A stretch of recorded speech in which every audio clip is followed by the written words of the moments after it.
However, I've digressed. My point is this.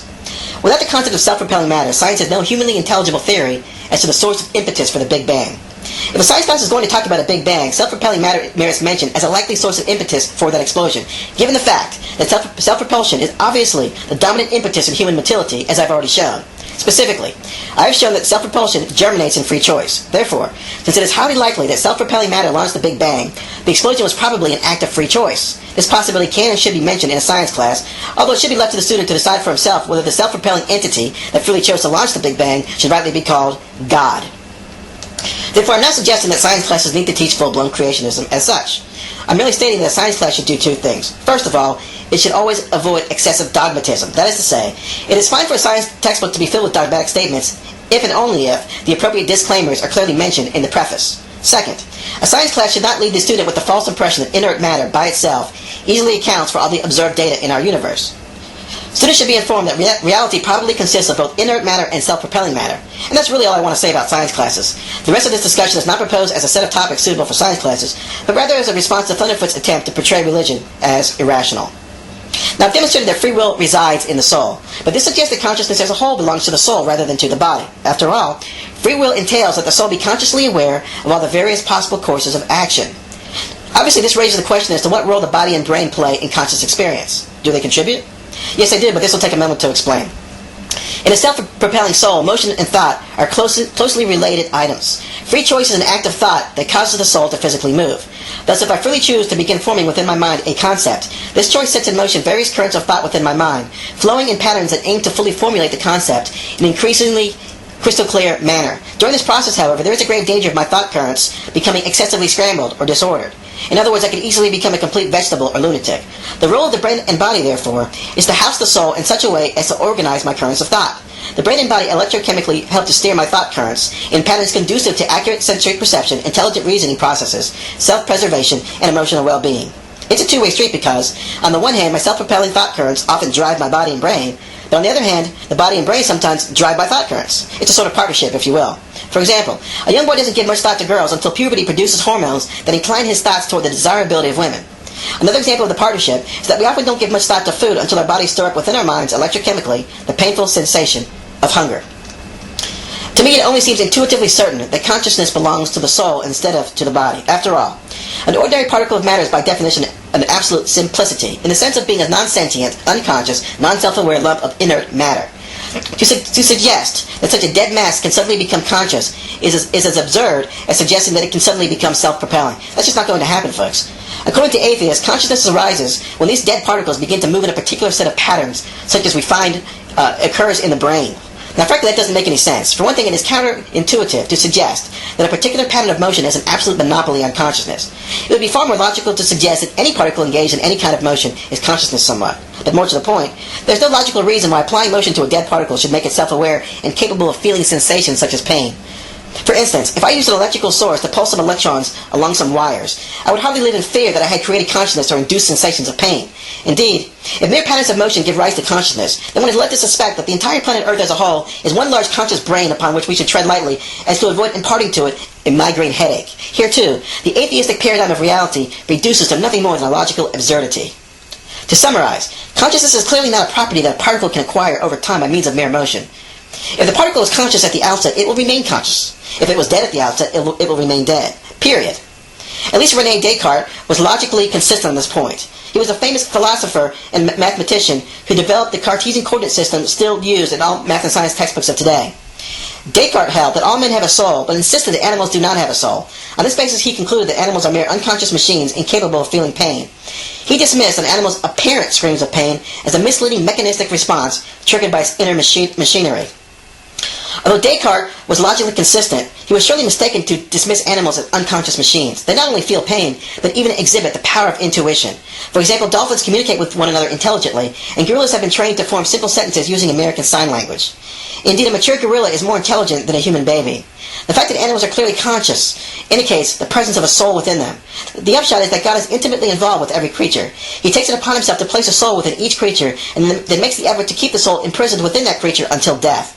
The fact that he is intimately involved with every creature should make us hesitant to dogmatically assert macroevolution. That is to say, the fact that he has been managing animal souls for millions of years is cause to suspect that he may have directly created and modified many of the species. This would explain why the fossil record suffers from a severe paucity of missing links for many species. A traditional argument for the existence of God is to point out that a living organism is a highly improbable arrangement of matter. Allow me to assure you that I rarely participate in raffles, and I have never played the lottery. If my chance of winning a raffle is 1 in 50, or maybe 1 in 100, I might consider it.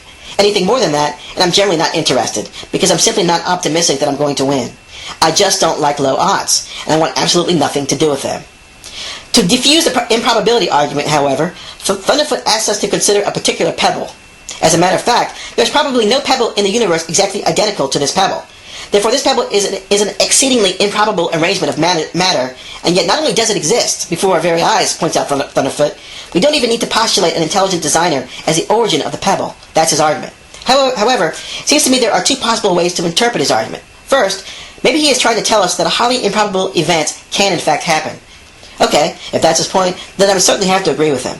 The problem is that I just don't want to play those kinds of low odds. I'm not going to play a lottery if it needlessly puts my eternal destiny at risk. Instead, I'm going to get on my knees and pray, God, if you exist, then persuade my heart as to which religion is the true one. Well, I've done that, and I've been persuaded. Here I stand. The second possible interpretation of Thunderfoot's pebble argument is that perhaps he wants us to believe that a pebble is, in some sense, a highly probable event. If we view the pebble as a mere lump of matter, it is indeed a very probable event because, after all, any explosion such as the Big Bang is likely to strew lumps of matter all over the place. So maybe Thunderfoot wants us to regard a living organism as merely a lump of matter. Here again, his conclusion would be absolutely correct. That is to say, if the best way to classify a living organism is to merely call it a lump of matter, then I would most definitely have to agree with him that it is a highly probable arrangement of matter, quite likely to form during a Big Bang, even without the aid of an intelligent designer. But the obvious problem with this classification is that it fails to explain why we call it a living organism. Why don't we just call it a pebble? Stated differently, what distinguishes a living organism from a non-living lump of matter, whereby we feel compelled to separate the pebble and the organism into two completely different categories? Some of the criteria used to make this categorical distinction can be seen in a motor vehicle because it has an engine, a fuel system, a cooling system, and an exhaust system. Even very simple living organisms possess roughly the same number of systems found in a motor vehicle, although not the exact same set of systems. For instance, an organism, unlike a motor vehicle, has a growth system and a reproductive system. In other words, a motor vehicle doesn't grow from an infant to an adult, and it isn't self-replicating. To summarize, the usual criteria for classifying a lump of matter as a living organism are twofold. First, the lump of matter must have a number of interdependent systems similar to those found in a motor vehicle. Second, the lump of matter must not be a device obviously manufactured by men, such as an actual motor vehicle. Excuse me. When motor vehicles were first invented, they did not contain a computer. They were purely mechanical devices devoid of any supervisory logic. Whereas modern vehicles rely on the logic of a computer program to coordinate all their systems, resulting in better performance, better fuel efficiency, and better engine cooling. It's important to note that all living organisms do contain a tremendous amount of logic. They contain a very sophisticated computer program called DNA. Now, modern computers are based on binary language, which means that the instructions are written in a language consisting of only two letters in its alphabet, which we will here refer to as the letters A and B. My own computer in my apartment, for example, is set up for watching television shows and movies. As a result, the display of graphics on my monitor is quite breathtaking, but it's nonetheless encoded by a simple two-letter alphabet, that is, by patterns of the A and the B. That's all that's involved. The source of the two letters is a transistor because it only has two possible electrical states, either on or off. A single computer chip contains billions of these transistors as to allow for very rich patterns of the two letters A and B. To summarize, the logic in a modern computer, even though it is a work of intelligent design, only has two letters in its alphabet. Whereas DNA actually has four letters in its alphabet. Just like with a computer, the letters are arranged in patterns. Even as a computer chip has billions of transistors, the DNA in the human body is a computer program over 6 billion letters in length. In bacteria, however, the program is usually much simpler, typically involving about 1 million letters of encoding, and in some cases only about 200,000 or so. But don't be fooled by these low numbers, because the total complexity of bacteria is so great that the very scientific community which put billions of transistors on a computer chip is still not even remotely close to manufacturing bacteria from scratch. Again, let's keep in mind that scientists are intelligent designers. Given that a living organism is incredibly difficult to manufacture, even by intelligent design, why should I consider it likely to have arisen in a primordial soup? I'm not insisting it's impossible. I'm merely pointing out that it involves the kind of lottery that a reasonable man might not want to play, and requires much more faith to believe than does intelligent design.